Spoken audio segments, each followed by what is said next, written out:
Jadazzle, a little bedazzle Jadazzle.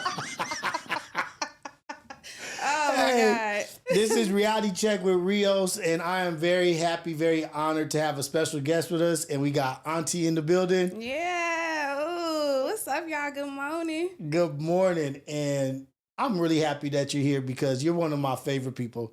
You know what I mean? Like, really, Rios? Don't you be? You're one of my favorite I feel like people. You be capping sometimes, No, Rios. and you know why I'm not capping?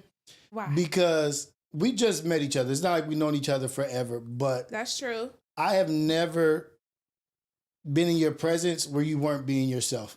You know what I mean? You weren't being you, and you weren't being open and honest about stuff. And that's dope. And you're always like a team player. You're down for the whatever. You know what I mean? And it's like, damn, she's just a real, genuine, cool ass person. I appreciate that. And I love that about you. You know, and it's like, you have no ego when it comes to, like, you know, like we just in here having a good time. We like, just chill out. Fun. It's just a kickback with the homies.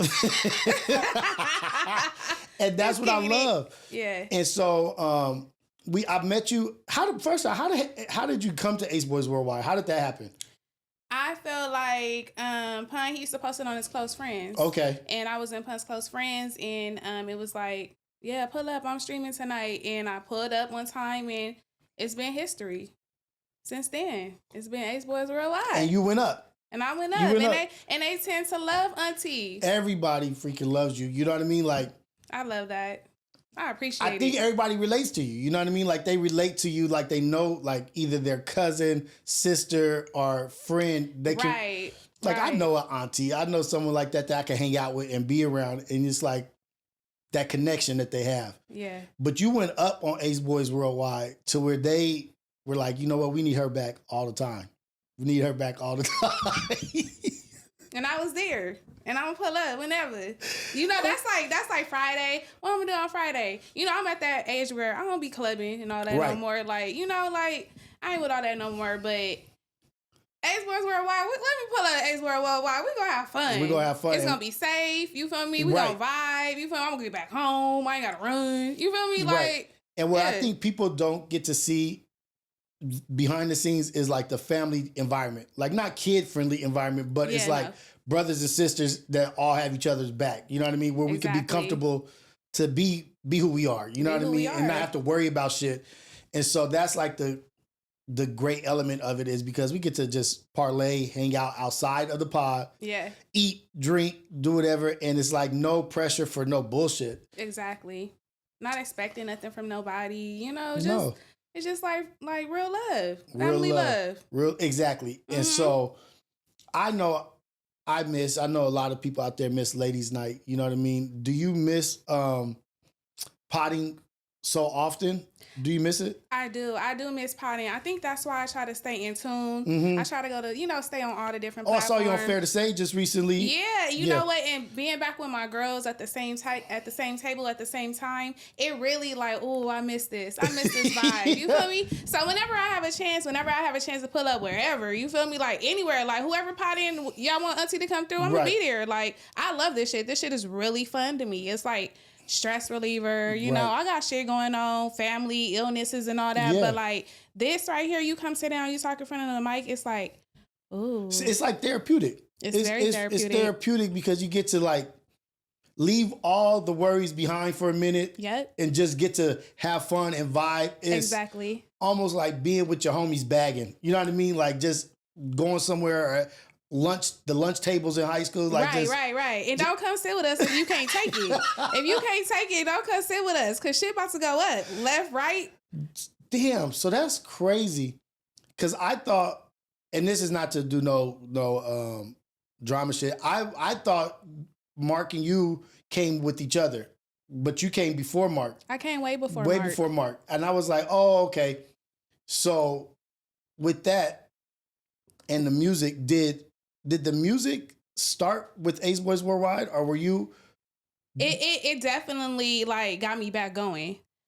It put it back in me. It got you to drive, the passion for rapping. To get it back going. Because I was in the studio and all that when I was like, you feel me, like 21, 22. I used to like rap and all that. But now when I got back on this, like in front of people on this platform and potting and all that, I'm like, what am I gonna do with this? Like, what's the next step? I can't just like just sit here. Yeah, I'm not gonna just sit like, here. Yeah. What the fuck is Auntieee gonna do?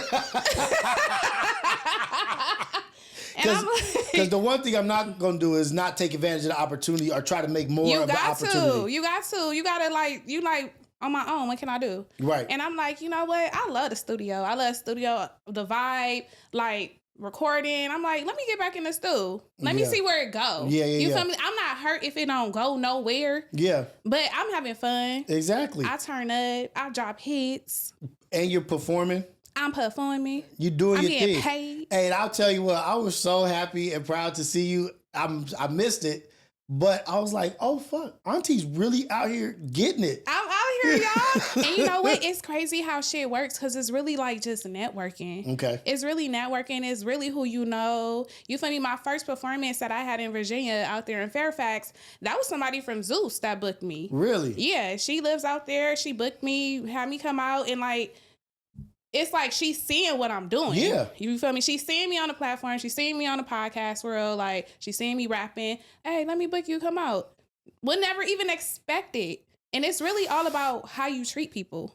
That shit has come up so many times just since I've been doing this reality check, the few podcasts that I got, the not burning bridges and just being an honorable, good person.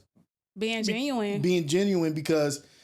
And you're not doing it for opportunities, but you never know what opportunity is right around the corner. You never know. And you never know from who. That's why you got to treat everybody with respect. Right. And so I'm guessing it had been a while since you had performed when you went out there. Were you nervous? You know what?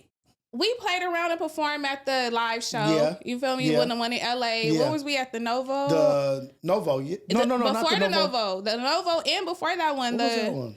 It was like... I know what you're talking about. You know what I'm talking about? Yeah. That was really like my first. Really? With the ladies. Okay. But then I started getting booked. I'm like, okay. I'm kind of feeling this. That's so wild because I remember it starting off like, oh shit, Auntie, you did the intro. I did the intro to Ladies Night. Me and Illa. Shout out Illa. Shout out to Illa. And Illa's doing her music. Illa's doing her music. I'm so happy for Illa. She's back at it. She's so talented. Like, don't let that go to waste. Right. She's really, really talented. You guys all are talented. Yeah. But it's really good to see. And shout out to Barbie as well. Shout out to Barbie doing her thing, her business. Her business. Yep. And she's booming. Everybody's doing their stuff. But it's really good to see you guys.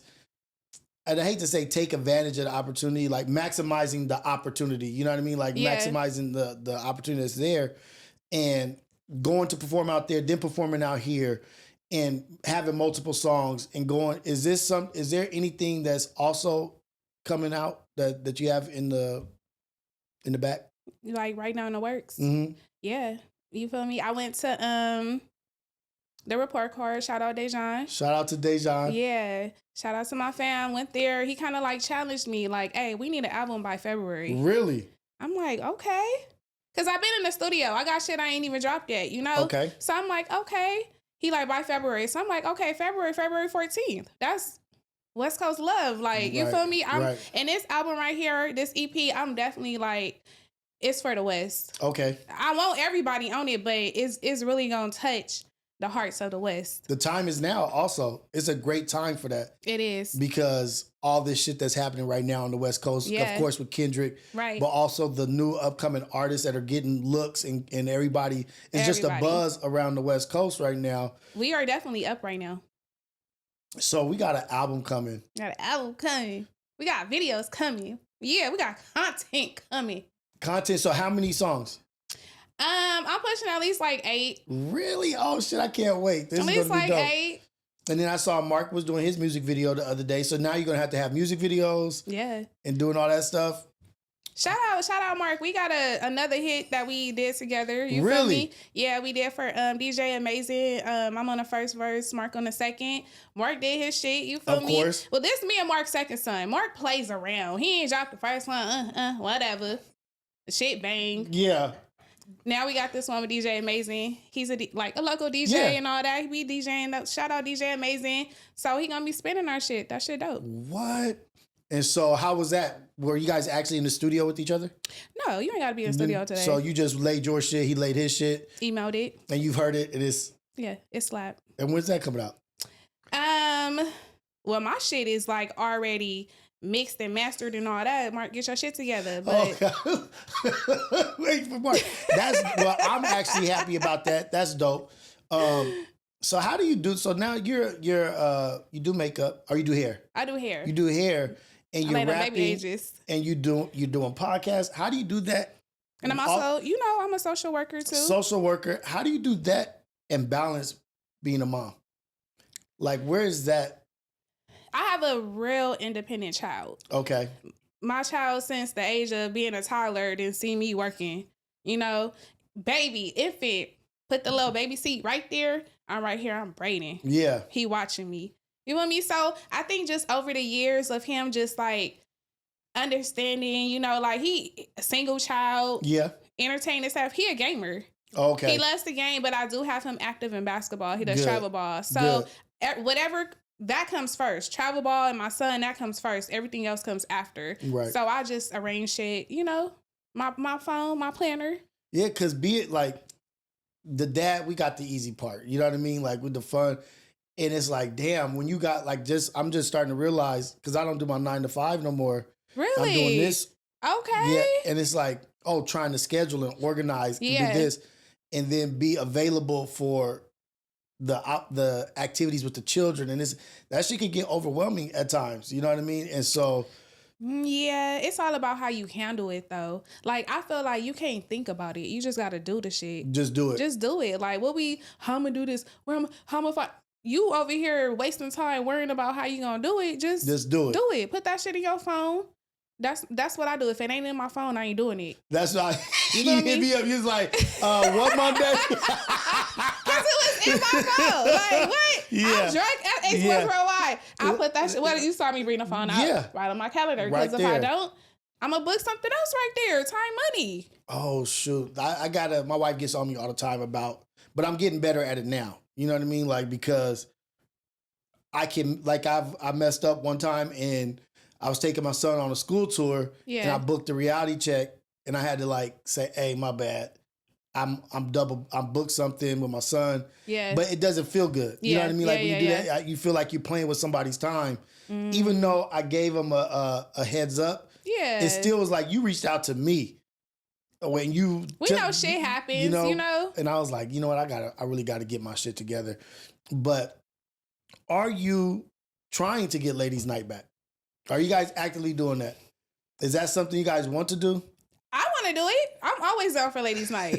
I love the ladies. You feel me? I love potty. Where we at? Where we got at? But shit, I don't know. You don't know. So why not start your own pod? Maybe I will. Maybe you will? Maybe I will. I think that would be dope. You know what I mean? Like just having your own thing, talking about what you want to talk about. Yeah. Because with 3 people, right? Three different people, 3 different lives. It's really hard to schedule and to get everybody on the same page. And that's not to like fault anybody. Right. But it's just like, you know what? In the meantime, while we can't get it together, I'm not gonna let the opportunity pass. Shouldn't hold me back. Right. Because life be life, man. Even Ella, like, come on now. She streams like how many times a week? Like 3 on Fair to Say. And she does appearances. Yeah. Yeah, that's super hard. Like even Barbie, her 9 to 5s, her business and all that. So I get it. The main thing was that we were trying to get out of that space of Ace Wars Worldwide. Right. We felt like that was a disadvantage for us. Okay. We thought like a different setting and like maybe us like different appearance, like how we presented ourselves and all that. Like we were brainstorming and all that, but I mean, life be lifing, but you know what, Rios, you're right. I can't hold you back. Right. Like, and it like, you got to hit the pot while the pan while it's hot. While it's boiling. And so you have a lot of buzz behind you right now. You know what I mean? Like, why not? And that just gives also the fans, the consumers, the viewers, just more opportunity to see you, to hear you. You know what I mean? Like, and keep it relevant. Right. All you need right now, like low key, all you need is a damn phone, and you can really just do whatever you want. And like with how technology is, They got shit that like I bought some shit that's you don't even need to buy anymore. Like, you know what? But honestly, I feel like right now at this time, I'm at a certain level to where if I'm gonna come, I need to come. correct. Yeah, like you feel me, like a setup, you know, like this, like nice. You feel me, like not just no phone. Like Right. I didn't came from like Community, I didn't came from like Ace Boy Worldwide, Apollo, like them ain't phones, Rios. Like what you try to downplay me for? Like No, I'm just not down. I'm not saying you have to do that, but I did that. I started that in my closet. Yeah. No, I feel you. I see where you come from. 100%. Don't want to just like. The other thing is you like. I get in the habit of doing that too, where I just like I'm just gonna buy everything, you know, and I might not even be ready for everything. Yeah, and it like have to turn things back, but it's like just starting like in your like just randomly, like I don't give a fuck, like I'm talking, I'm about to, and then you build the demand. You know what I mean? And it doesn't have to be a phone; it could be one of these cheap cameras, $400 or whatever. But it's just getting that shit going. Yeah. And moving with it. Right. And so, and I think it'll help with your music. You got music going on. Yeah. The more things that you have going on that are being viewed, the more productive. You know what I mean? And I see your shit just taking off. Manifest it. Manifest that. Yeah, I really do. I appreciate that. I really do. Because there's been a ton of people on camera. Yeah. Not everybody is a hit. Not everybody is a hit. And I love that this shit, Ace Boys Worldwide, I love that it's like a barometer. Like it's a measuring stick. Like, who can do something and who cannot? Like, okay, this motherfucker's a dud. This person, okay. But it's a trial. It's a trial. It's a motherfucking trial. And it is, though. You know what I mean? In real time and in real life. And it's like, okay, nothing against this person or whatever, but people ain't really feeling that or whatever. And you do got to come prepared because, listen, the chat will eat you the fuck alive. They gonna eat you up. They ate me up the first time. They ate up everybody. But it's like, embrace it. And that's the difference. Embracing it versus being mad or sad about it. Yes. Like, let them back. Let them back. Do you understand how many women would have broke down if it was 100 pepperonis in a chat? Like, what is we talking about? What? Right. Embrace that shit. Pepperonis in a chat.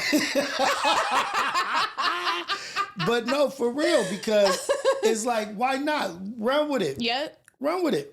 You know what I mean? Like, they was calling me Gypsy Hustle. Gypsy Hustle. The situation where where was that? The baby girl, like, and it's just like, dude, if you let that shit break you and you don't laugh with it and roll with the punches, laugh with it. You're not gonna last. You laugh with that. If you can't last with the chat, you ain't gonna last out here in the real world. In the real world. Yeah. And so you get to see it on both sides because you're in Hollywood. Yeah. You know what I mean? Like you're on behind the scenes, behind the camera, and you get to see like the pressures of that. Yeah. And it's not for the weak. Absolutely not. It's not for the weak. It's not. It's not like I be seeing people come, you know, they come visit us at the podcast or whatever, and y'all just like they be on the chat, like worrying about the chat, like can't do that. Can't do it. And so with you on the doing makeup, how did you get into the makeup field? Because I always hear girls, because I used to do set lighting, right? I was in a set lighting union, and I always hear girls or guys, whatever. I'm not trying to do that, but gender based, but. Oh, I want to get on a show. I want to get here. I want to get in here. If I could just get this. How did you whip that? So I really got like tied into like celebrities. It's just like who you know, like me getting so many different referrals, like people out. Who did your hair? Who did your hair? Oh, Ashley did my hair. Or, you know, you feel me? Auntie did my hair. It's just that word of mouth. And it's like, as you continue to grow your clientele. And I mean, you like, the thing is that a lot of like stylists right now nowadays, y'all don't be professional. Y'all don't be like consistent. Y'all don't like stay on top of y'all shit, like responding and all that. Like the more you respond, you stay on top, you be there at your appointment time, your clientele gonna grow, and you just don't know who. Yeah.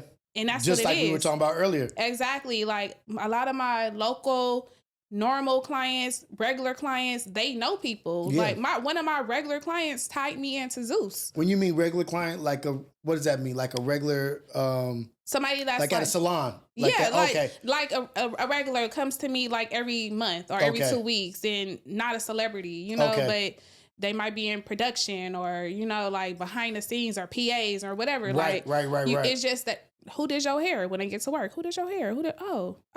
I'm doing like 20 people that work for Zeus Hair that's not even celebrities. Like, they all behind the scenes, like producers and like everybody, higher ups. Like, it's just really like, let your work be good, show your work, and just like do your shit. And be punctual, on time, and getting it done. And being efficient. Respond to your clients. Because best believe I had an appointment with you and I had somewhere to go out of the state. And I gotta look good, and you cancel on me, or you laid up with your baby daddy and y'all arguing, or you can't come do my baby hairs. I'm not coming back to you. Right, that's it. You blew it. You blew it. Oh man, so is it a point where it's like too many people? Like clientele is too. I have got to a point where I was like, okay, no more new clientele. Like I said, like I'm good right now, but. I'm not there right now. I'm not at that level right now where I'm like, oh, I don't want nobody like all money in. Like I really work like 7 days a week. Like hair every day. And my mama be on me like, all money ain't good money. But right now it is. Right now you putting it away and saving. Like I grew up, my mom and all my aunts, well, my Sherry, my Aunt Wanda, and my mom, they all did hair. And they were beauticians. And so I grew up in a salon in Long Beach, you know what I mean? Like Pine and Hill. Yeah. And jumping from my aunts. Mr. Fridays? I can't remember what, it was Miss Ann. Okay. Miss Ann was the owner, but Beverly was the owner of another one. Like it was 3 different shops, but growing up, sweeping hair and doing stuff in the shop and like walking the ladies to the back to go wash their hair. And when I was coming up, it was such like a vibe, like an energy. Yeah. Even though at the time I was a kid, I was like, I just want to go or whatever. Do you miss that? Do you miss that vibe of like being in a salon versus being on set? It's really same thing. I feel like, well, definitely on set it's gonna be more drama, but like, I feel like it's the same because I'm near, I'm working, I'm doing hair, I got my kid with me, like same vibes. We got our music going. I'm talking. We might be only thing with on set. We might be double teaming. You know, like 2 people at a time. Some like my girl Mars, she might be beating the face. I'm doing the hair same time because we on crunch time. Like I got to put this wig on in 20 minutes. So that's what I'm saying. So the comparison, because even doing when I was working, like you're on a clock. Yeah. Like, we got to get this shot. We have the actors here at this time. Yeah. We only have this amount of time. So do you thrive in that pressure? No. No. Your shit gonna look fucked up probably.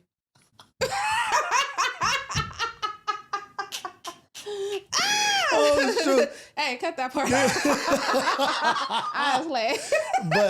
But it is a lot of pressure because it is a lot of pressure. And then you don't work as well under pressure. You feel me? Like, you want this to be your best. You're on TV. Yeah. You know? Like, but the thing is that house meetings turn into fights, and then boom, we got to go to the club in 20 minutes. Right. Oh, and then, okay, so that's also the difference is reality TV. Reality TV. Like, you're moving. Boom, boom, boom, boom. We're here. I'm doing hair on the Sprinter. Ooh, we. On the Sprinter. Moving. Well, that's the price to pay. You know what I mean? Yeah. Like, because, and then they're always, then when they're getting in fights. Yeah. And they shit getting messed up. Wigs in half. I got to sew the wig back together. Really? Yeah, I mean, it get raw out there. But this was bitches signed up for. So, but look, shit. If you can survive this as a beautician, if you could do this, like, this is like the top tier. Like, oh, you survived the hard shit. Yeah. You can really survive anywhere now. Yeah, like, definitely. Are you clocking? Are you trying to get into the union, or are you in the union? You know what? I probably got all my hours for it. But I'm just so loyal to Zeus Network. So loyal to Zeus Network. Hey.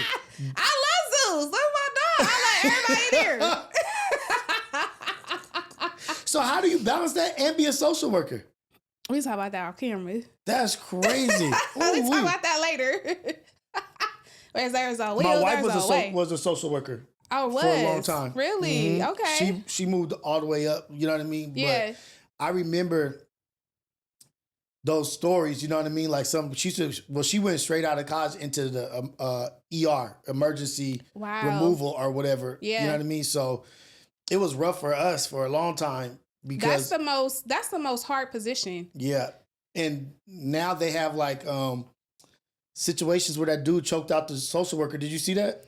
No, but I believe it. He's choked out the social worker in the lobby and put him unconscious. And that was my thing with my wife was like, dude, like, I don't like you going to these people's houses. Yeah. And sometimes they do give you a officer or something to go with you. Right. But there's a lot of times where she was in these households on her own. Yeah. Just a little baby out of college. Yeah. In the area we live, you know, like our surrounding areas, Watts, Compton, you know, all that.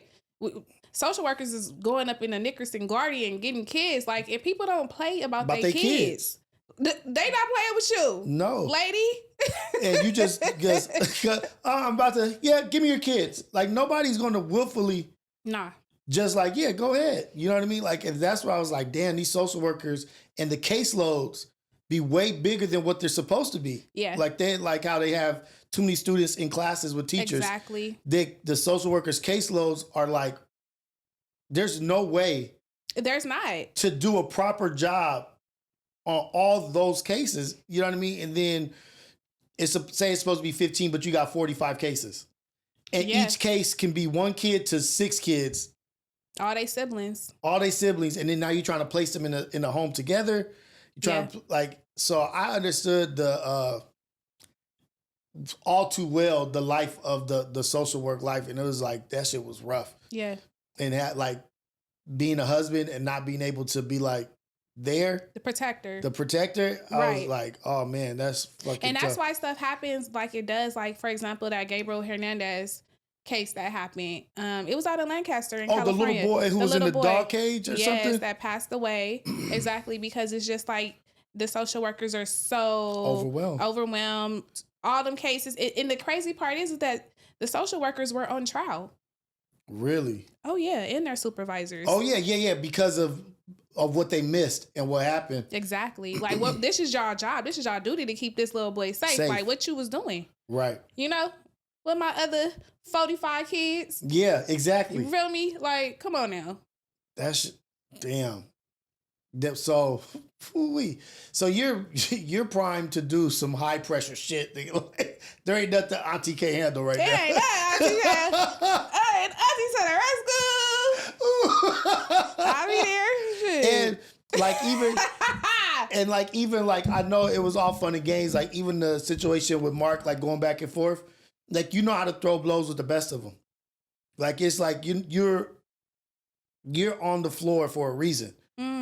Like, okay, that. Auntie, you throwing blows with everybody. You can shut it down. You can turn it up. I was like, who is this girl, man? Who is this girl? Just a girl from Cali, you know. Where are you from, actually? I am from Compton. Compton? I'm from Compton. Born and raised? Born in Compton. I was there till middle school. Middle school, went to Long Beach. So it's like Compton and Long Beach. But you feel me? I represent both. Honestly, a lot of people be like, "Oh, you can't be from both." Well, I am. They border each other. You know what I mean? Like, I mean, my granny, my mama, my daddy live in Compton. Like, yeah. What y'all expect? Yeah, I was born at Retro in Compton. What high school did you go to? Did you go to high school? I did go to Jordan. I went to Jordan and Long Beach. So what you feel? But that's so North Side, super close to Compton. It's the closest high school in Long Beach to Compton. Everybody from Compton went to Long Beach, Jordan. You know what I mean? So I think you from Compton, but you from Long Beach too. I'm from Long Beach too. I don't got no disrespect for that. But there's a lot of people with families in both cities. You know what I mean? Because they're literally bordering cities also. You know what I mean? Like, your uncle lives here, your cousin lives here. We're always back and forth in between. So yeah. What do you identify more with though? Like if it's someone on the spot, somebody's like, "Where you from?" I'm gonna say Compton. I'm gonna say Compton because that's where you were born. Because that's where I was born. That's where I spent a lot of my time, a lot of my life. Yeah, granny house, outside, fighting in the street. You feel me? Like, but I was in Long Beach too, so it's Compton and Long Beach together. Now you know you're in trouble. So let's talk about your son being in basketball. Yeah. And how that shit, they play a lot of games now. Yeah, they do. And like with the traveling, do you keep a close eye on the coach and how they behave? Like with the children, like with special treatment or this and that? Is it balanced? Because there's so many different politics now. How old is your son, first off? My son is going to be 12 next month. So this month. So now is where it really start getting serious. Yeah. And coaches playing the favoritism shit. You know what? I could tell my son is one of them ones. Okay. That probably might get a little bit of favoritism. You say that? But I mean, I'm not for that. I feel like, because when he was younger on a different team, I definitely did like feel that. And them being younger, like what, 7, 8, I feel like all players need to get equal time on the court at that young of an age. Yeah. Even 11, 12, like these is babies, like that type of stuff can mess with their self-esteem. Yeah. You know, like treat all the kids equal. If they not that good, so what? They learning right now. That's the problem. The coaches are taking that shit to the head. It's more about them than the kids. Right. And that's what I don't like. It's happening a lot. It's not cool. Where the coaches are trying to win today. It's all about the win today or the W today. Do they be having side bets, Rios? That's what you think it is? Side bets. And they be so pressured up to win. Yeah. That they'll overlook a child that's in need of help to just cater to the ones that already got it. Exactly. And it's not a building program. It's more so building your ego as a coach to win. Oh, we got the W, or oh, we got the championship. Exactly. And it's like, but what about the 6 kids right here that didn't get any better under your tutelage? You're their coach and they didn't get any better. No time on the floor. And 2, a lot of kids deal with stuff. Right. A lot of our kids are diagnosed with things that teammanship and just being out on a court playing and engaging with other kids can help. Like those are actually like coping mechanisms. Yeah. And a lot of these coaches nowadays are taking that away from kids. Taking it away from them. And this is they're getting bullied at school, or they're having a hard time at home. Or they're having a hard time at school. Yeah. This is supposed to be the little escape. Yes. Like, oh shit, I hit a free throw, I did this or whatever. But you're even taking away their opportunity to escape. Exactly. Because you want to yell and you want to be... I don't play that. Don't be cursing at the kids just because they fucking up on the court. Come on now. These little kids. You making them not want to play now. You making them not want to play. You're making something fun into something ugly. Exactly. And so I really wanted to... Because I'm a football coach, but we've kept our team together and we don't play that shit. You know what I mean? Like there may be times where somebody didn't get as much time as they were supposed to, but we tell the parents like this was not a safe game for this right now. You know what I mean? But once they bring in their slower kids or some will put in a kid that because we're not about to feed you to the wolves. Right. You know what I mean? Like that's not what we're gonna do. We're gonna put you in on special teams or do something. But you have parents also. The parents that want to just throw their kids in there. Yeah. You know what I mean? Like, wait, your kid ain't ready for all of that. You know what I mean? Like, your kid gonna get knocked down. And your kid has come to me 5 times saying, I don't want to play football. I don't want to be here. You got to listen to the kid. You got to listen to your kid. If your child don't want to play that bad where they're like missing this and doing like, and they're not even good. Like, why not? Why are you living out your dream through them? Listen, I'm not investing none of my money if you don't want to play. You feel me? I'm sick as hell. I'm sick as hell. Right. Right. Sick of it. But it's an investment. I'm investing. I want you to proceed. I want you to get that scholarship to go to college. Right. And I'm good. That's all I want. You ain't got to go to the NBA. Get your education paid for. Get that free education. And that's a big thing too. Like people are like, oh, y'all just playing sports to go to, like, I don't give a damn about the pros. I don't either. I don't give a damn about the pros, but there are a lot of life lessons that come along with this sports shit. Yeah. There is a lot of opportunities that come along with it. Right. Getting to meet other people, you know what I mean? Like getting to meet other kids that they get to get along with. Relationships, bonding. And so it was just, I wanted to ask you that question because just like a single mom advocating for her child, you know what I mean? And is it times where coaches think that they could get over, you know what I mean? Like, or like how a mechanic could try to take advantage of a woman, right? Like, oh, you got all this stuff wrong. And coaches are just like this, because I've seen coaches be dismissive of when a woman brings up something, and then where I have to step in like, hey, that's a parent bringing up a valid point. Yeah. You know what I mean? Like, you can't be dismissive of what they say, but if it was a dude, it would be a whole conversation. Yeah. You know what? I probably, in the past, not right now, I don't say protect, but I mean, there was a situation where I enrolled my son in a summer camp. Okay. You know, keep him active over the summer. And they fed my child a piece of chicken and water. That's it? And as a mother, I spoke up. Just chicken and water. Oh, man. And this was a paid camp. A well-established organization. What? And I was all day? That was what he had all day? It was chicken and water for lunch. They gave him a lunch.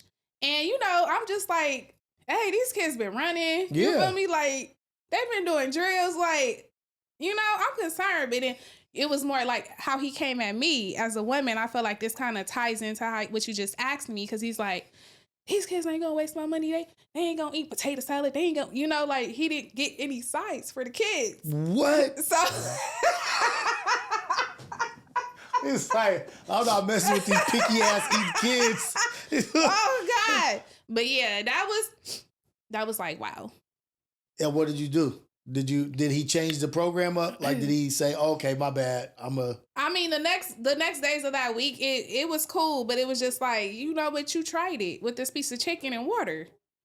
The kids ain't gonna waste my money with potato salad, and because it was like a Louisiana big batch. Yeah. And I guess they don't really have kiddies. I mean, they got fries, the fuck, but yeah, it was water. The water was the side. I always tell people, like, if you don't advocate for your child, and if you're not there the one having their back, like, hey, we need you to step your game up, they won't step their game up. They gonna give you bare minimum. You gotta speak up. So are you a helicopter mom? Or what do they call that? A helicopter mom that hovers over? I'm not. So what's going to happen when your son has his first girlfriend? I mean, I'm going to be happy. Shit, it ain't going to be a boyfriend. So what am I supposed to do? Hi, introduce myself. Come over, come spend the night. Oh, you not spending the night over here. My mama didn't play that. I don't play that. This ain't no hotel. Yeah. So that's what I'm asking. So are you going to be strict? Are you going to be like, oh, open, like, okay, you have a girlfriend or whatever, go out on dates? Or can she come over and be in the house alone with your son? Like, if you're not there? Oh, alone is crazy. Alone is crazy. I do feel like you do have to embrace it because they're going to do it behind your back regardless. Mm-hmm. You feel me? But, like, she can come over. I could be in the living room. Where you going to be sitting at the table? Y'all hungry? Yeah, I want some hot chocolate. What we watching next? What we watching next? Oh, no, I'm not gonna be that bad. I'm not gonna be that bad. I just hope my son does not extract himself from my people.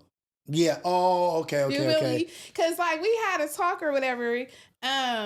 And I kind of heard him say something regarding, like, you know, African American women, and I was just shoot. Yeah. And that affected me. That's a cold piece right there. Bit. Yeah, that kind of affected me a little I'm bit. Your mama. I said African American. Your grandma, your granny, black. I'm black.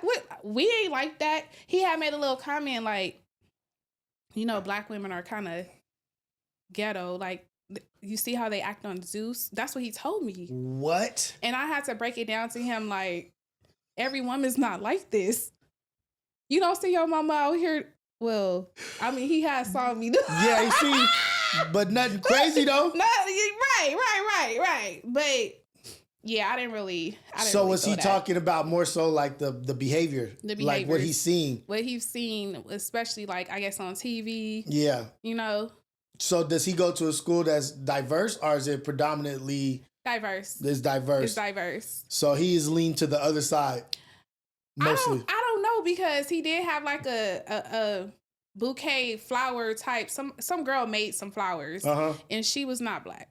She was not. She was not black. Okay, that's fine. And that's fine. Yeah. I accept it. Yeah.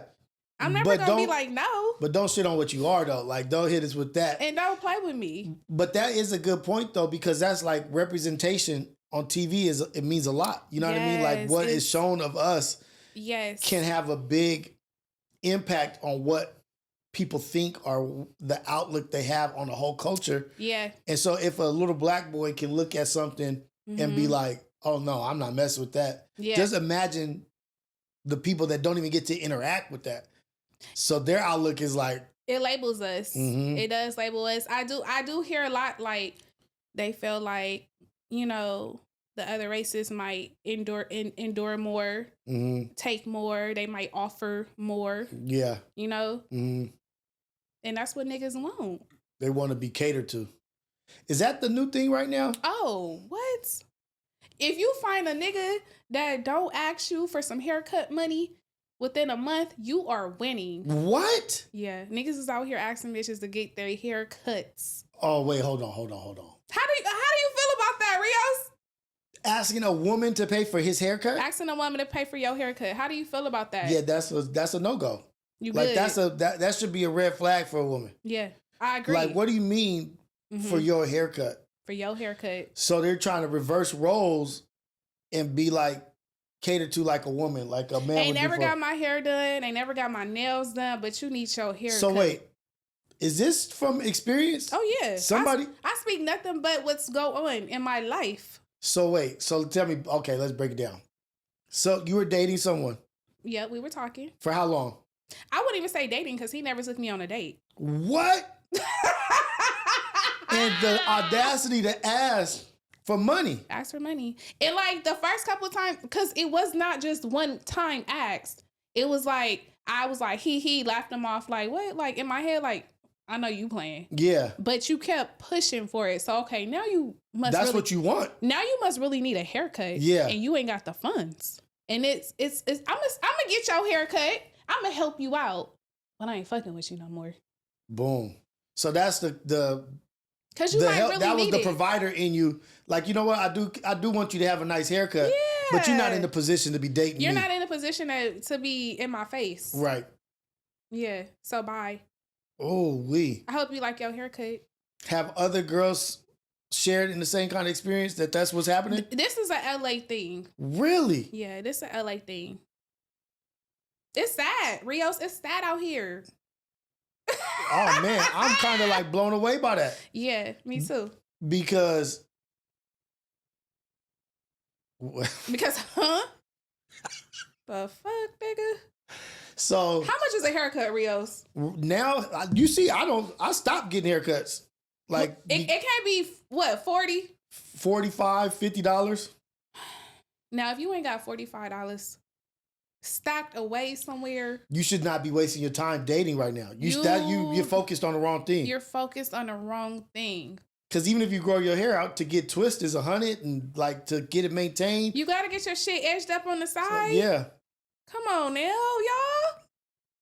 Oh man, it's sick out here. So is it? Oh man. So let's talk about the dating world then. I want to talk about the sick. Lonely cold December. Lonely cold December. So, are you actively dating right now? Are you? Yeah, I be doing, yeah. And it's just bad? I mean, it's rocky. It's rocky. It be rocky at times. But you feel me? It might be smooth for like a cool couple months. Then that shit start getting bumpy. Yeah. And I'm like, ooh, let me pump the brakes a little bit. Not even pump the brakes. Let me stop and make a U-turn. Other direct 180. 180 quick. I'm out of there. So wait, are you being too hard on the guys? Are you being too hard? No. Are you sure? I'm the haircut thing, I get that. Like, Yeah. okay, I care about you. I want you to get your shit together. But for right now, we're not in a place to be dealing with each other. You're not in a place. But 180s on dudes, like, what are they doing to get 180s hit on them? Just not being consistent, or you really got a wife, and oh Lord, you know, like just it's rocky out here. It's rocky, but it's all right. So look, tell me this. I'm still thugging. You still thugging. You travel a lot though. Do you think that that's something that's just out here, or is it all across the board? Like when you go places, are men treating you the same way? Are they? Oh no, no. Really? Especially even you ain't even got to go out the country. You just got to skip to the South. Really? And the hospitality is there, but I mean that don't mean that that's a good man. Yeah, but you know? they just treat you. They treat you a little better. Yeah, they might treat you a little. They ain't gonna ask you for no $50 haircut. Fuck. You know. So like, what are your expectations of a man? Like, what are your like? This is just what I want. Yeah. This is my minimum of what I need from you, and these are my no-goes. It don't even gotta be that much. It don't even like, you know how females be like, oh, he gotta be on my level. He gotta make more than me. He gotta make at least you ain't even gotta be on my level. Just don't be lazy. At least do something and have a job. You feel me? Don't be in the streets. You ain't on a game all day. You feel me? Like any kind of income, we gonna put that shit together. We gonna add it up. We gonna run it up. So like you actually are a team player. I am a team player. Because I'm a work too. We both. You ain't got to take care of me. We gonna take care of each other. And have you seen it progress to getting worse? You've seen the progression to where it is now, like where it used to be cool. Now it's just like off the fucking. What of teamwork? Get the men like just because people are saying that women, like this is an argument from some men that I've heard is that women are too manly. You know what I mean? Like too like aggressive or too not enough too alpha. You know what I mean? Not enough kindness, softness, gentleness. Ooh, I like that. And so that's where they are on their side of the fence. But I'm also hearing from women that men are too soft.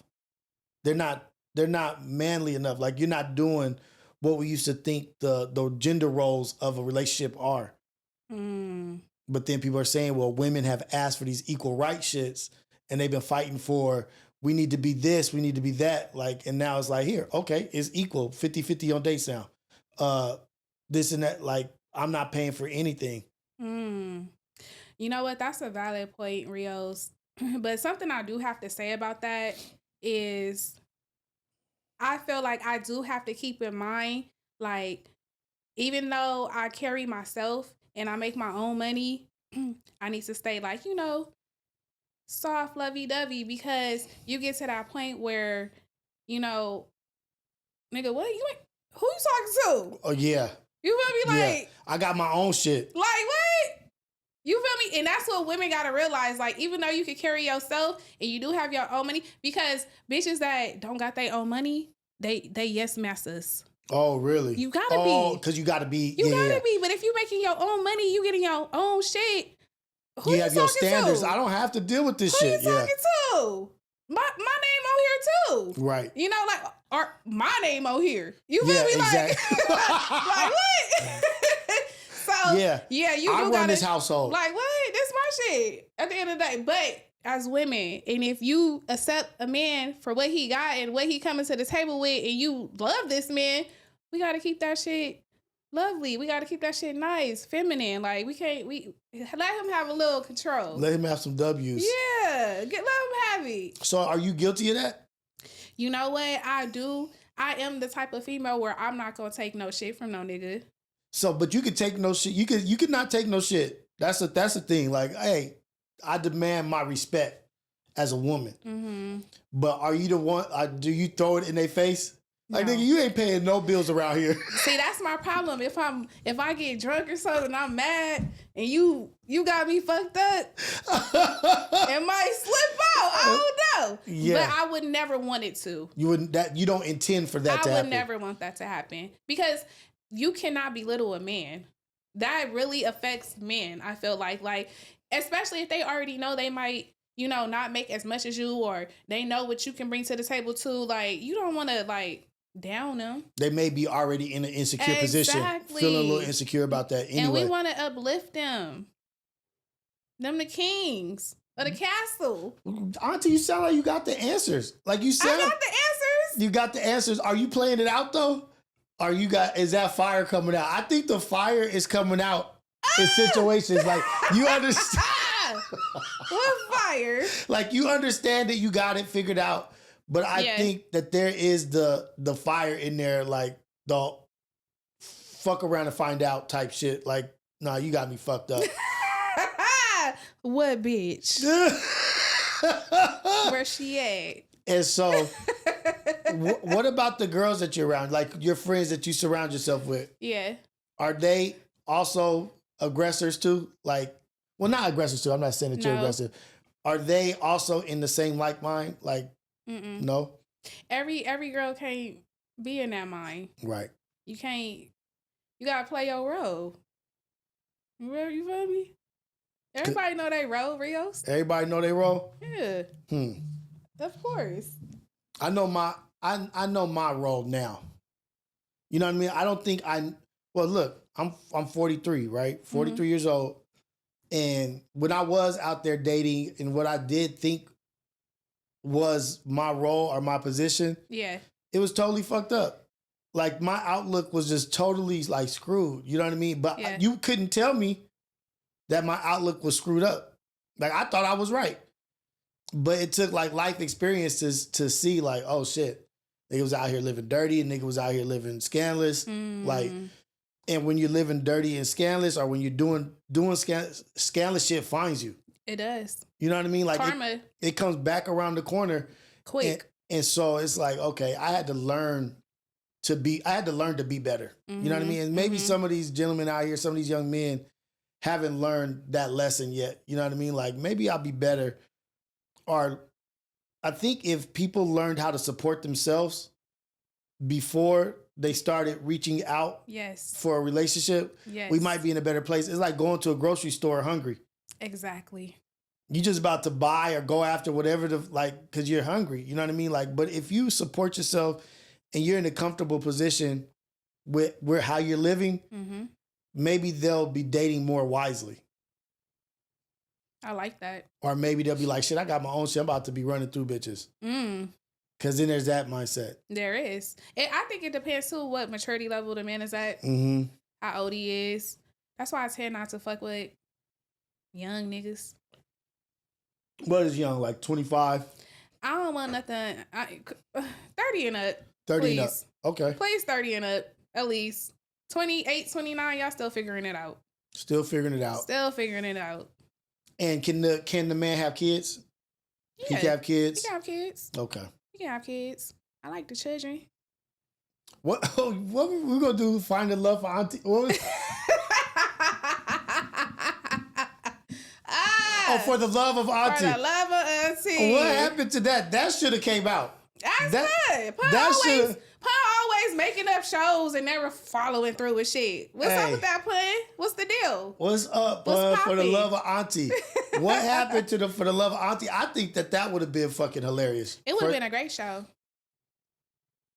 Oh man. Because now I always every time I see a Golden Corral, I'm like, you know what? I'm about to go in there. I never end up going in there, but I want to just to go. Take you and the family. Like, it's good. Try it out. I'm gonna try it out. I mean, if you, every person has to try it. I'm gonna film it. I'm gonna vlog Golden Corral.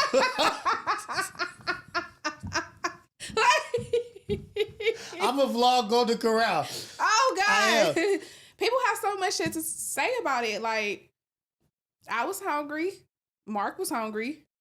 Mark always hungry. So let's go to Golden Corral's here. It's good and eating. We're not on a date. We're homies. Like, we could go to Golden Corral. We could have went to Taco Bell. No taco. Like, everyone would say, oh, you took her to... No, it's not even like that. We just chilling. We're eating. Hey, I think I wanted to commend you on that situation too. You know what I mean? Thank you. You may have turned the knife a little bit, but saying like being honest about it. You know what I mean? Like, dude, you know we can't do this because of this. Yeah. And not being like the kind of like I don't want to say scandalous, but somebody that kept it in the dark and then it comes out later in life. Like, oh shit. Wait, you did this with such and such? Like, oh, I didn't think you cared. Yeah. And now you guys had this whole long relationship or this whole long dating. And it would have been a waste of time. A waste of time. So that's my message to women. Keep it real up front, you know? Respect yourself. Respect your boundaries. And the chat still came for me. They still came for me. They always gonna come for you. You know what I mean? Auntie. Yeah, what y'all want me to do? Fuck both homies? Then Auntie really gonna be a hoe. Yeah. You feel me? Like, what? I can't win for losing. So, but this is the shit that kind of messes me up. Like, what is a hoe? Like, what is considered a hoe? Well, like, I do feel like that's hoe mentality. You fucking a friend and then fucking another friend. At the same time or just down the line? Period. Like if them are two homies and you know they in the same circle and you just fucking or you like fucking around the circle, like I feel like that's hoish. Okay. A hoe is out on Fig right now. That's a hoe. But that's a different kind of hoe. That's like it's different levels or a hoe is a hoe. A hoe is a hoe. A hoe is a hoe. So you could like basically a girl on Fig that's making her living doing that is the same as the comparison to like a woman that has sex with two friends? I mean, when you say it like that, it does feel like it's different levels because those women are on Fig are being more open to multiple men daily, every day, but and they're being open about it. They're not hiding shit. They're not hiding it. So maybe we just call them toots. And the real hoes is the ones over here that's being conniving and lying. And fucking friends behind their backs. Does body counts matter? It depends on how old you is. I mean, you know, we get older, your body count gonna go up. Gotta rationalize it. Shit. Nigga, I'm such and such years old. What you think? like, do you think it should matter? Do you think it should matter? It should matter. Because that girl Drea, she said her wholeness could get erased. Wholeness can be deleted. Like if you was a hoe 15 years ago. I mean, maybe she got baptized. Because people go through hoe phases, right? Like there's a whole thing called hoe phase. Yeah. Where girls get out of a long ass relationship or something and then they go wild. Or they come from a sheltered house, go to college and just go wild. Should they be judged based off that shit? Yeah. They should. They should be judged off of it. They should. Even if they didn't know no better. I mean, yeah. How can you not know better? How can you not know better? But there's a lot of women that don't know better. And there's also a lot of women that have been through things like molestation or I don't know, like no father figure, and they're running after that attention. That emptiness. Yeah. You know? So that's stuff that they have to kind of deal with and get past. So you gotta understand, every hoe ain't hoeing just because they want to be a hoe. There's some damage there. And that's a lot of times that's what it is. Okay. Gotta be. Don't no girl want to be laid up with every different. Come on now. That's not realistic. There's something that's on the inside, some kind of scarring that took place. Yeah. And I think that that's, and I hate to put it to our culture or whatever, but it's a lot of that shit got swept under the rug. Oh yeah. A lot of it was swept under the rug because, I don't want to say because, but for the sake of being judged, we're already so badly judged, or for fear of what will happen, isn't that? We try to politic it and govern it ourselves. Yeah. But we don't ever deal with the aftermath of what that person went through. And they go through shit. And a lot of our women have been through some shit. Mm-hmm. Do you think that has to that equates to a lot of the ass shaking, a lot of frivolous no whole behavior though? That's what I'm saying. So yam cam is whole behavior? No, not yam cam, but maybe say stripping or prostituting or this and that, or just being this loose life. Do you think a lot of that has to equate back to maybe something that took place? I do. Poor guidance. I mean, I'm not trying to talk shit about nobody or how they live their life or how they make their money. But usually a lot of times the girls that you see like in a club that's doing that type of stuff, it's something has went on. It's a past trauma. A past trauma. A past trauma. Yeah. Damn. And we don't talk about it. We don't. We don't talk about it. Because it's a part of our culture now. Like, come on, a stripper, that's a regular job. It's our culture. Right. We look at it as a regular job. As a regular job. Yeah. Right. So if your son brought home a stripper, is that something you would frown?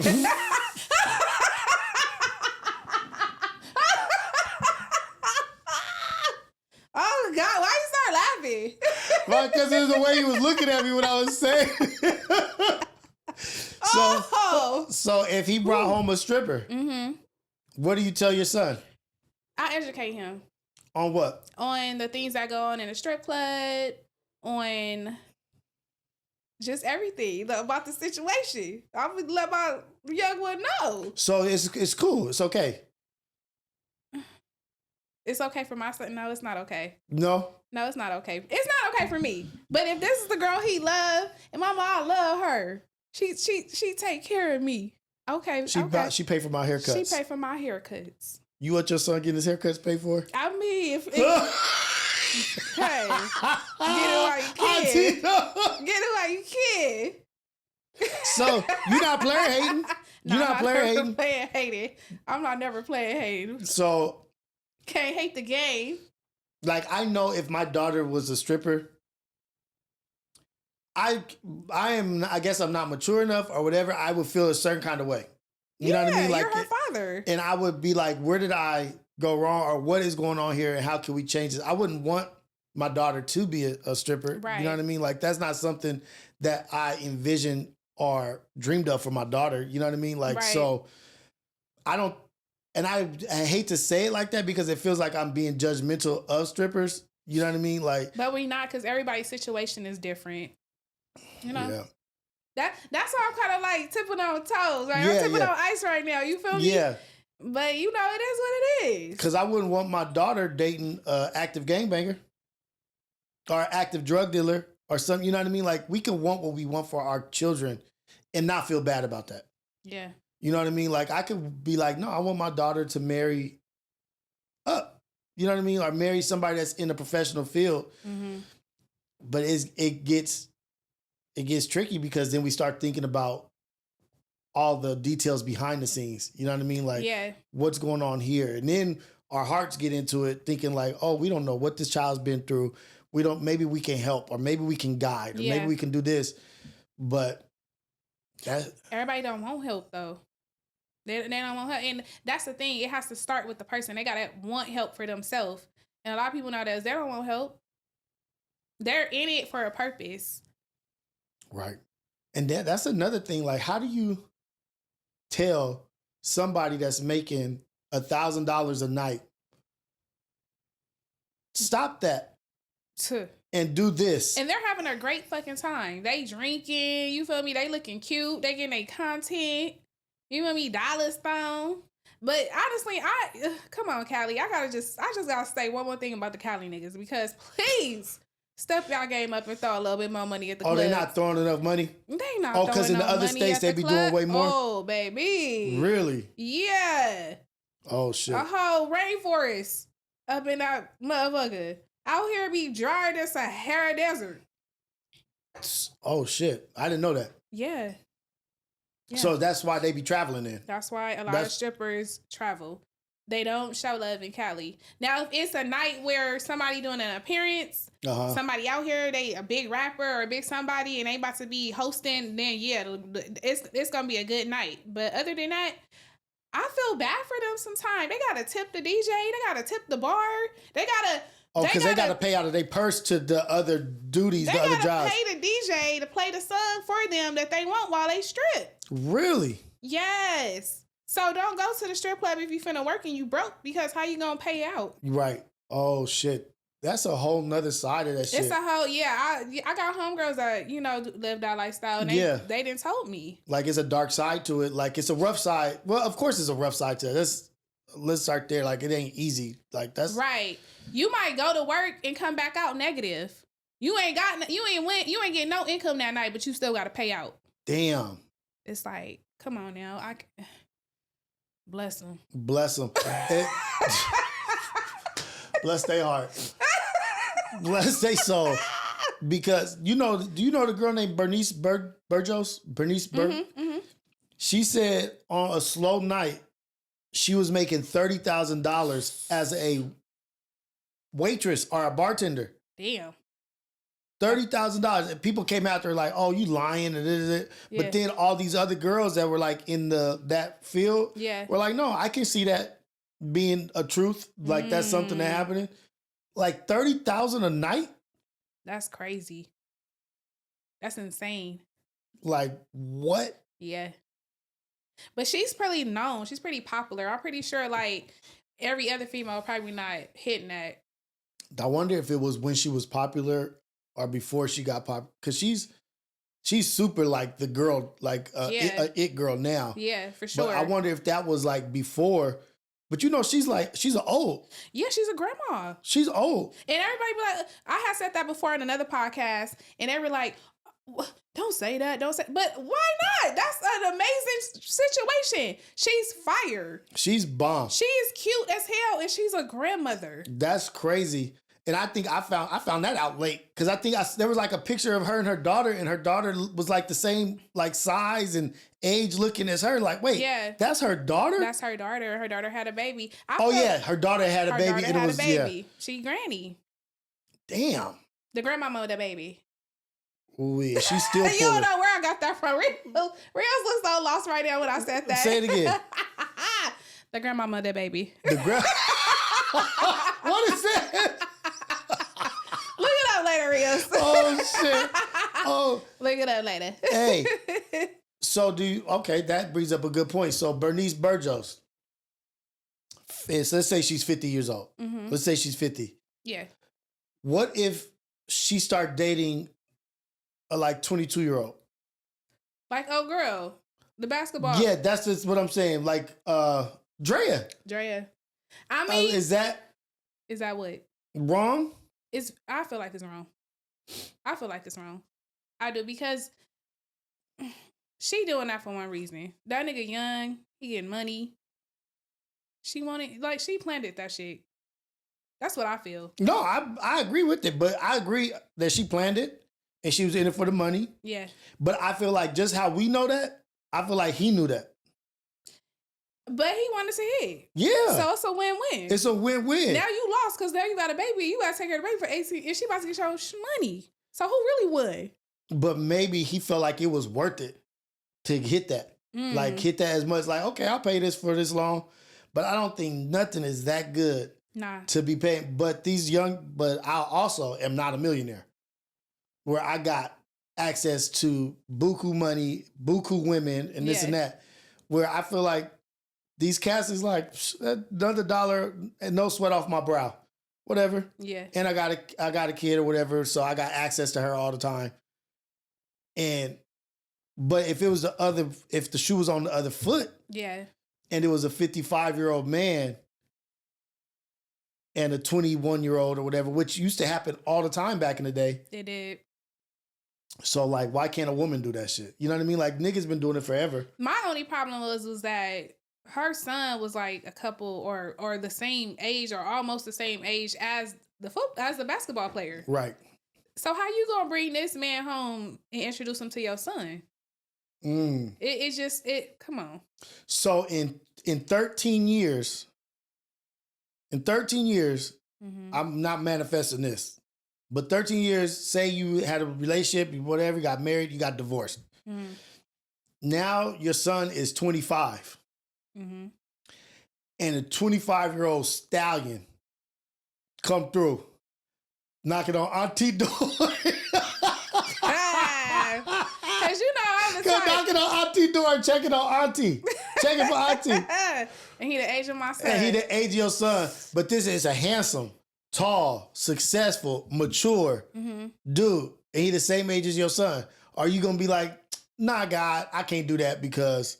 You know what? I'm not gonna take it to the point to where he's gonna be in my son's presence. If I like him and I'm feeling him, you and me like you gotta come over with my son in here. What if you want to get married? I ain't marrying no fucking 25-year-old. I'm what? How old am I? 12 years from now. Well, however old you are. So you won't? Marry no. I can't marry no man the same age as my son. Come on, how does stepdaddy so the daddy? How we look? So how does stepdaddy the daddy? Well, he don't have to be the daddy no more. What? Your son is grown now. Whoever I'm marrying, that's the daddy. Look, your son is now got his whole life. Now Auntieee is at home by herself and son is gone doing his own thing. You gonna base what you doing at home when your son has built his own family, you gonna base it off of that? And you have your own thing that you're living 100% of the time? I just don't, like, me right now, at my age, I don't see myself dating no 25-year-old right now. So how can I see myself dating a 25-year-old 12 years from now? Oh, you said 30 and up. 30 and up. You said 30 and up. I thought you said 25. You said 30. 30 and up. This is our 30 and up club over here, okay. Rios. 17 years from now.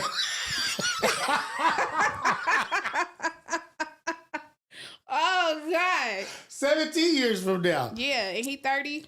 It's game. Game he on. got his shit together. Game on. Yeah.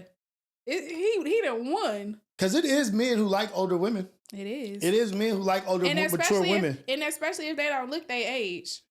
What is that? Oh, if the older woman doesn't look her age. Yeah. Well, they're saying like the 40s are looking better than the 20s right now. Because the younger generation is living so hard. Doing drugs and drinking and partying every day versus what we did. You know, like we partied, but we wasn't doing no damn. Yeah. We might did a little Amsterdam or, you feel me, like a little gin and juice, puppy face, but we're just out here doing the most. And you can tell. You can tell. It definitely affects our appearance. Look, okay, we just talked about her. Bernice Burgos. Exactly. Look how good she looks. You know who else looks bomb? Who? Angela Bassett. Yeah. Angela Bassett, Holly Berry. All these older women. You know what I mean? Like Maya. Oh, yeah, Maya. Maya's like in her 40s now. Maya is... Or is she close to her 50s? I think she's close to her 50s. She's beautiful. Looks the same like she did back in the day. Right. Eve, beautiful. Black don't crack. Black don't, unless it's doing drugs. And some of those still don't look good. Because I know some people that was doing drugs back then and still look good. Oh, man. Yep. So I feel like we got a good understanding of like what's going on and how you feel about your son dating and this and that. What if your son tells you he don't want to have no kids? Would that hurt you? A little bit. If he was like, I don't want, Mom, I want to get married. I do want to get married. I'm going to have a wife. And he was like, but I don't want no children, Mom. I think we need that because with our family, I won't like, because I only have one sibling. Oh, okay. So okay. And my sibling, he don't have no kids. Oh, shoot. So I won't. Older or younger sibling? Is he older? He's 13 years older. Okay. And he doesn't. Okay. He don't have no kids. Okay. And I won't like, you feel me? I don't got no nieces. I don't got no nephews. You want me? that baby. Like, wait, we gotta, and continue our like. Or just have a baby. The fuck? What I look like pulling us to the studio with a stroller? Like Auntieee. Diaper bag. Hey, if I got a nanny full time, I might just. Hey, real shit. Like, if I could afford, like, so right now, I'm like, I don't want no kids. Yeah. I don't want no kids, no nothing, because it is such a, such a tiresome thing, like trying to keep up with a child, like doing everything. Like, I can't imagine having a baby right now and chasing a baby around and doing this. No. But if I could afford a nanny, and do everything that I want to do, maybe so. But right now, the tax bracket that I'm in, I'm not in nanny tax bracket. Even like daycare. It's $1,500 minimum. That's like fucking rent, like somewhere, like in a studio or something. Like $1,500 minimum, and that's just daycare. Daycare only. That's not diapers. That's not food. That's not all that. It's so expensive to be a parent right now in California for sure. Like in Los Angeles for sure. I ain't got it in me. Yeah, so you got to push on your son. Like, yeah, have some babies. Have some babies. Auntie want to be a grandma. Auntie want to be granny. Gigi. Go from TT to Gigi. You gonna spoil your babies. Real quickie. You gonna spoil. I could tell. Oh yeah. You gonna be a spoiling ass. I love the little babies, especially when they chunky. Fat rolls. Ham hog legs. I love when the legs look like little ham hogs. Like, are the little biscuit rolls in the little arms? I love chunky babies. They are so adorable. Shoot. Love y'all babies, y'all, because it's a blessing. It's a blessing. It really is. So, I'm going to have ladies' night come on here. Oh, I'm gonna bring ladies' night on. We're gonna be dope. We're gonna do ladies' night, and I want to have Illa and Barbie, just shoot the shit because I love y'all. You know what I mean? We will have a great episode over here with you guys, and we'll do it later in the day. Yeah, so that we can have some drinks and have a good time. But nice. I really appreciate you coming through and hanging out with me. Before we leave, before we get out of here. Let's talk about anything that you got going on or that you want the people to know about, that you have upcoming dates or any upcoming shows, music. So break it down for them. So really right now, I'm just like, going hard in the studio, getting ready for this EP to drop February. Look out for, I think February 14th. I think I'm gonna lock that date in. February 14th. And I really just want to shout out all the dope ass producers that I have been working with. All-Star, D-Baby. It's always love. You feel me? Just me being able to network and just like, cause it's really like, it's a lot to this music shit. Right. It's a lot of money you gotta put into this shit. It's not just like easy, fun, joking ass shit. And it's just for me to be able to meet loyal people to like really help me and they dope as fuck. Shout out to y'all. Right. Shout out my cousin for just sending me beat packets. You feel me? Who? Dijon? Yeah, he sent me some dope ass shit. And how valuable is that though? Also, to have a cousin that is like in tune with the music, with rap industry, and knowing like, oh, this needs to be like maybe fine tune this or do this. Yeah, that's fucking invaluable. Right. Because especially when he like graded me at the report card and also at Ace Boys Worldwide, he gave me some little shit I needed to tweak, and I actually did that, and I actually liked the results. Like, he told me like to double stack my verses, like tune down that squeaky shit, not too much all this. But I'm regardless. I'm auntie, but just for him to be able to tell me little shit like that's gonna help.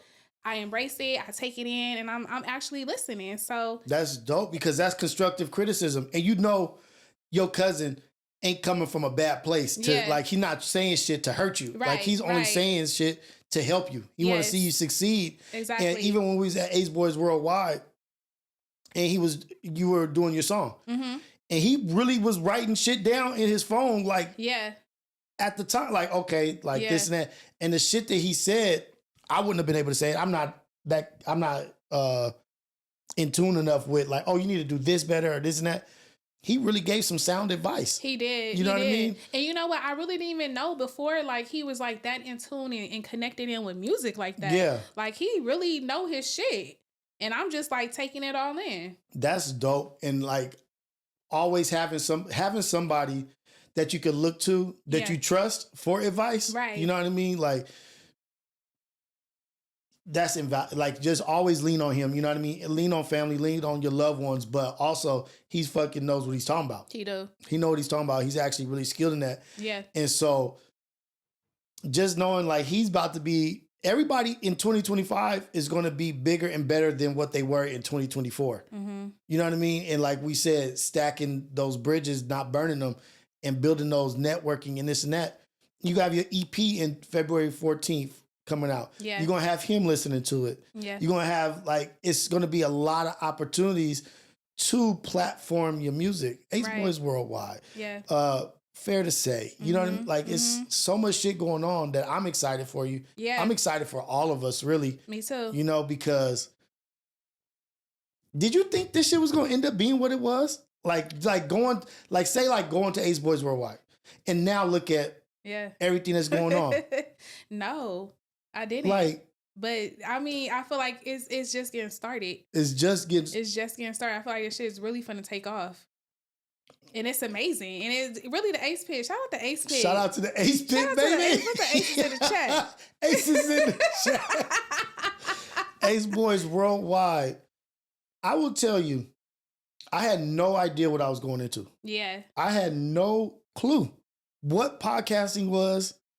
It was fresh. It was so new. It was so new. Yeah. And like just trying to like navigate that and then like see like, oh, some people, they're not really mad. They're not really enemies or they're not really this. This is just kind of like this. Yeah. Oh, and this is my take. This is how your take should be. Right. I never even thought that any of this for any of us was going to be what it is because Pun was just like, y'all come through, we about to do this. Yeah. Like, and I was like, shit, what is this going to be? Like, what? Like, okay. But I know my nigga once, he wouldn't ask or he wouldn't say something if he didn't want it. You know what I mean? And I'm not going to be the homie that's like, like, okay, for sure. Whatever you need, nigga, like, we'll come through. And now we're 100 episodes in. I'm on like 18 or 17 of Reality Check. I got Relatable. I got Imperfect Perspective. You growing, Rios. And we all are growing. You know what I mean? You got an album about to drop. You about to start working on an album for February 14th. Mm-hmm. And I really feel like after that album as well, I'm really going to dip back into this podcast role, start my shit up. Mm-hmm. You feel me? Maybe like, you know, I don't want to say too much, but look out for Auntieee. Look out for Auntieee. Like, I miss this. You're a natural though. Like you really a natural at it. You know what I mean? That's like you could just, not many people could just get on the mic and just start talking. Yeah. We don't got no topics. And I love it. Fuck a topic. We don't got no topics. Who gives a fuck about a topic? Like, no, we're just gonna talk. We're just gonna have a conversation. I love that. And so this is a good opportunity for the Ace Pit, for everybody who's viewing, anybody who's watching to like know like behind the scenes Auntieee. You know what I mean? Like look at our little cutie pie. Look how funny. Look how like how real you are, you know what I mean? Like behind the scenes of a podcast, like we're like 5 people trying to get in and get their jabs in. Like, no, we just sit here on pressure. We just chilling. So, I'm even more excited now that you say that after the album, you actually going to start looking in. Yeah. And anytime you want to come on, either Relatable or the one where I got the 2 young ladies in Perfect Perspective. Yeah. Come and hang out. Come hang out. It's like, if you just want to just come and chill, like come hang out and get your opinions off or whatever. Yeah. And I'm figuring this shit out too. I'm going to start doing lives, like how everybody does lives. Yeah.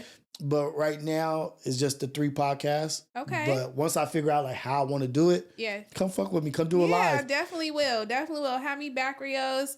I'll be here. I'm always for the support. Thank you so much. Yeah. Hey, we out. This is Reality Check with Auntieee, my girl. Bye, y'all.